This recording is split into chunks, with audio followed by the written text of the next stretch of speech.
नमस्कार। आज हम सुनेंगे जीवित पुत्री का व्रत कथा यानी जीतिया व्रत कथा।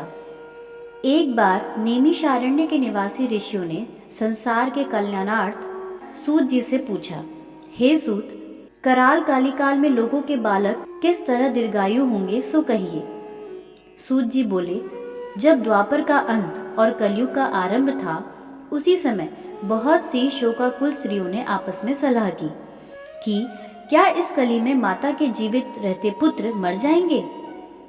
जब वे आपस में कुछ निर्णय नहीं कर सकी, तब गौतम जी के पास पूछने के लिए पहुंची। जब उनके पास पहुंची तो उस समय गौतम जी आनंद के साथ बैठे थे। उनके सामने जाकर उन्होंने मस्तक झुकाकर प्रणाम किया। तदनंतर स्त्रियों ने पूछा, हे प्रभु, इस कलयुग में लोगों के पुत्र किस तरह जीवित रहेंगे? इसके लिए कोई व्रत या तप हो तो कृपा करके बताइए। इस तरह उनकी बात सुनकर गौतम जी बोले, आपसे मैं वही बात कहूंगा जो मैंने पहले से सुन रखा है। गौतम जी ने कहा, जब महाभारत युद्ध का अंत हो गया और द्रोण पुत्र अश्वत्थामा के द्वारा अपने बेटों को मरा देखकर सब पांडव बड़े दुखी हुए, तो पुत्र के शोक में व्याकुल होकर द्रौपदी अपनी सखियों के साथ ब्राह्मण श्रेष्ठ धौम्य के पास गई और उसने धौम्य से कहा, हे विप्रेंद्र, कौन सा उपाय करने से बच्चे दीर्घायु हो सकते हैं? कृपा करके ठीक ठीक कहिए। धौम्य बोले, सतयुग में सत्य वचन बोलने वाला, सत्याचरण करने वाला, समदर्शी जीमूत वाहन नामक एक राजा था। एक बार वह अपनी स्त्री के साथ अपने ससुराल गया और वहीं रहने लगा। एक दिन आधी रात के समय पुत्र के शोक में व्याकुल कोई स्त्री रोने लगी, क्योंकि वह अपने बेटे के दर्शन से निराश हो चुकी। उसका पुत्र मर चुका था। वह रोती हुई कहती थी, हाय, मुझ बूढ़ी माता के सामने मेरा बेटा मरा जा रहा है। उसका रुदन सुनकर राजा जीमूत वाहन का तो मानो हृदय विदीर्ण हो गया। वह तत्काल उस स्त्री के पास गया और उससे पूछा, तुम्हारा बेटा कैसे मरा है? बूढ़ी ने कहा, गरुण प्रतिदिन आकर गांव के लड़कों को खा जाता है। इस पर दयालु राजा ने कहा, माता, अब तुम रो मत, आनंद से बैठो, मैं तुम्हारे बच्चे को बचाने का यत्न करता हूँ। ऐसा कहकर राजा उस स्थान पर गया जहाँ गरुण आकर प्रतिदिन मांस खाया करता था। उसी समय गरुण भी उस पर टूट पड़ा और मांस खाने लगा।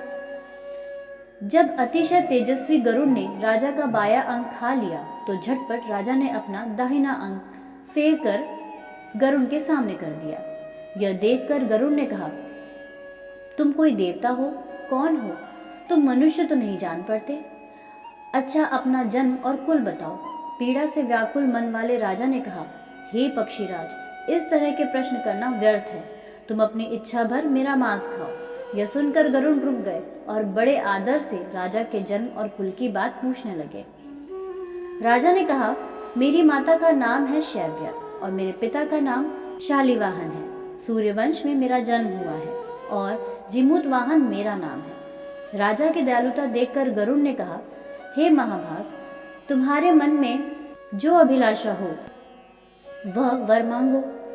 राजा ने कहा, हे पक्षीराज, यदि आप मुझे वर दे रहे हैं तो वर दीजिए कि आपने अब तक जिन प्राणियों को खाया है वे सब जीवित हो जाएं। हे स्वामिन, अब से आप यहाँ बालकों को न खाएं और कोई ऐसा उपाय करें कि जहाँ जो उत्पन्न हो वे लोग बहुत दिनों तक जीवित रहें। धौम्य ने कहा कि पक्षीराज गरुण राजा को वरदान देकर स्वयं अमृत के लिए नागलोक चले गए।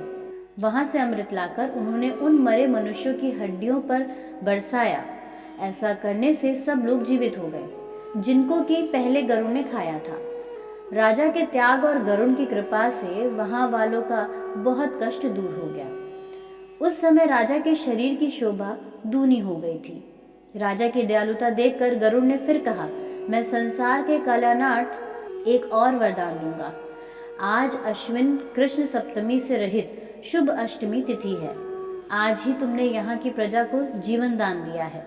हे वत्स, अब से यह दिन ब्रह्म भाव हो गया है, जो मूर्ति भेद से विविध नामों से विख्यात है। वही त्रिलोक्य से पूजित दुर्गा अमृत प्राप्त करने के अर्थ में जीवित पुत्रिका कहलाई है। सो इस तिथि को जो स्त्रियां उस जीवित पुत्रिका की और कुश की आकृति बनाकर तुम्हारी पूजा करेंगी, तो दिनों दिनों तक उनका सौभाग्य बढ़ेगा और वंश की भी बढ़ती होती रहेगी। हे महाभाग, इस विषय में विचार करने की भी आवश्यकता नहीं है। हे राजन, सप्तमी से रहित और उदयातिथि की अष्टमी को व्रत करें, यानी सप्तमी विद्र अष्टमी जिस दिन हो उस दिन व्रत न कर शुद्ध अष्टमी को व्रत करें और नवमी में पारण करें। यदि इस पर ध्यान न दिया गया तो फल नष्ट हो ही जाएगा और सौभाग्य तो अवश्य नष्ट हो जाएगा।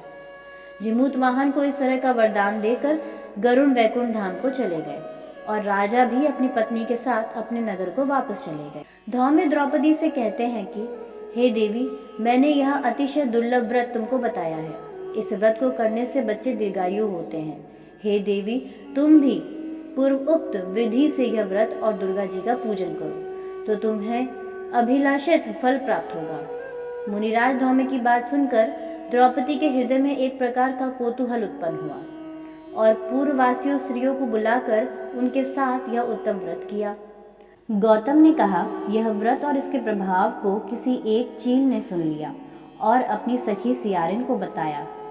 इसके बाद पीपल वृक्ष की शाखा पर बैठकर उस चील ने और उस वृक्ष के खोते में बैठकर सियारिन ने भी व्रत किया।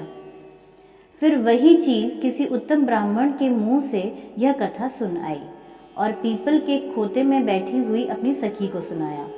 सियारिन ने आधी कथा सुनी कि उसे भूख लग गई और वह उसी समय शव से भरे हुए शमशान में पहुंची। वहां उसने इच्छा भर मांस का भोजन किया और चील बिना कुछ खाए पिए रह गई और सवेरा हो गया।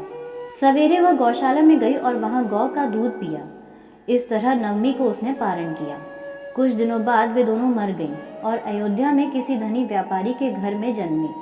संयोग से उन दोनों का जन्म एक ही घर में हुआ, जिसमें सियारिन ज्येष्ठ हुई और चील छोटी। वे दोनों सभी शुभ लक्षणों से युक्त थीं। इसलिए बड़ी लड़की काशीराज के और छोटी उनके मंत्री के साथ अग्नि के सामने विधि पूर्वक ब्याही गई। पूर्व जन्म के कर्मफल से वह मृगनयनी रानी हुई। जिस किसी भी संतान को उत्पन्न करती वह मर जाती थी और पूर्व जन्म की बातों को स्मरण करने वाली मंत्री की पत्नी ने अष्ट वसुओं के सदृश तेजस्वी 8 बेटे उत्पन्न किए और सभी जीवित रह गए। अपनी बहन के पुत्रों को जीवित देखकर ईर्ष्यावश राजपत्नी ने अपने स्वामी से कहा कि यदि तुम मुझे जीवित देखना चाहते हो तो इस मंत्री के भी पुत्रों को उसी जगह भेज दो जहां मेरे बेटे गए हैं, अर्थात इन्हें मार डालो। यह सुनकर राजा ने उन मंत्री के पुत्रों को मारने के लिए कई प्रकार के उद्योग किए, पर मंत्री पत्नी ने जीवित पुत्रिका के पुण्य फल से बचा लिया। एक दिन राजा ने अपने आदमियों से उन पुत्रों का सर कटवाकर पिटारी में रखवाया और वह पिटारी उनकी माता मंत्री पत्नी के पास भेज दिया। किंतु वह 8 सिर बेशकीमती जवाहरात हो गए और भले चंगे वे 8 लड़के अपनी माता के पास वापस चले गए। उनको जीवित देखकर राजपत्नी को बड़ा विस्मय हुआ।